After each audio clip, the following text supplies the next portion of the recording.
The Vatican is showing unprecedented, if symbolic, outreach on issues of human sexuality, using what's believed to be for the first time the term LGBT in a planning document for a huge upcoming bishops' meeting.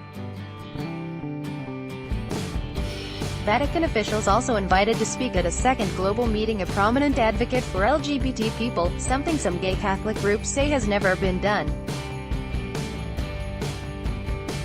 Pope Francis arrives in St. Peter's Square at the Vatican, for his weekly general audience, on Wednesday. Recent moves by the Vatican are being seen by church watchers as largely an effort to speak in a more respectful way with the younger generation of Catholics who are confronting the church on topics from female priests and abortion to sexuality. Alessandra Tarantino, The Associated Press. The two moves, announced in the last 10 days, are being seen by church watchers as largely an effort to speak in a more respectful way with the younger generation of Catholics who are confronting the church on topics from female priests and abortion to sexuality, but who are clearly not ready to totally walk away from the faith.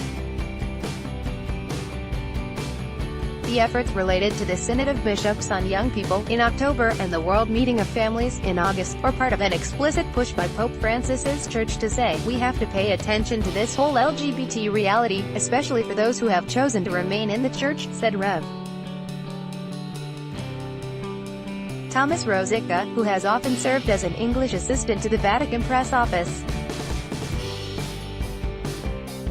On Tuesday, the Vatican released the details of the upcoming Bishops' Synod, or meeting, the third in a series of major global gatherings about the family. The others were in 2014 and 2015.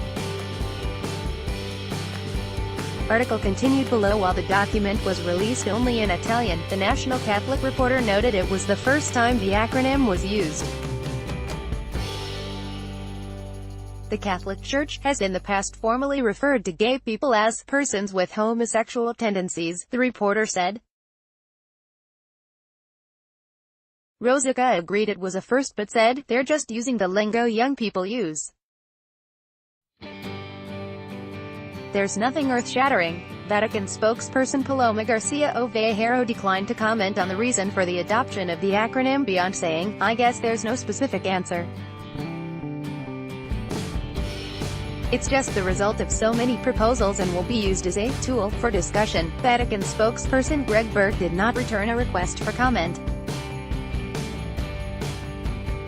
Hundreds of bishops will attend the meeting in Rome to discuss how they can serve young people better. Their meeting will touch on topics from lack of job opportunities for young people in some places and migration to digital addiction and the struggle for reliable news.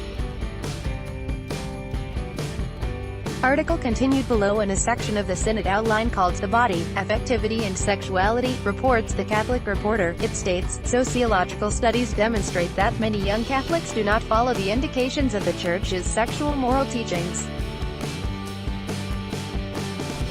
No bishops' conference offers solutions or recipes, but many are of the point of view that questions of sexuality must be discussed more openly and without prejudice. The reporter quoted the document saying, there are young Catholics that find the teachings of the Church a source of joy and desire, not only that they continue to be taught despite their unpopularity, but that they be proclaimed with greater depth. The Catholic Reporter quotes the document as saying, those that instead do not share the teachings express the desire to remain part of the Church and ask for a greater clarity about them. Francis Bernardo, Executive Director of New Ways Ministry, which aims to connect gay Catholics and their Church, said the use of the term LGBT is very significant, especially compared with past language, such as people with homosexual inclinations. That said, there is nothing in this new document that indicates a change in Church teaching. It simply indicates a new openness to discuss these issues more respectfully.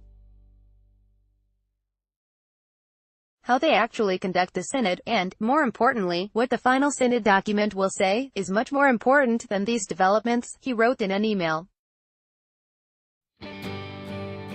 The second development involves the World Meeting of Families, a massive, Vatican-run event the Catholic Church holds once every 3 years.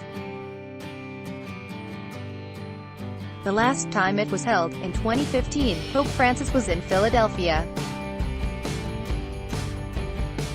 The church faced criticism from LGBT advocates when the only sign of gay families amid a days-long display of family issues was a gay man and his mother talking about celibacy.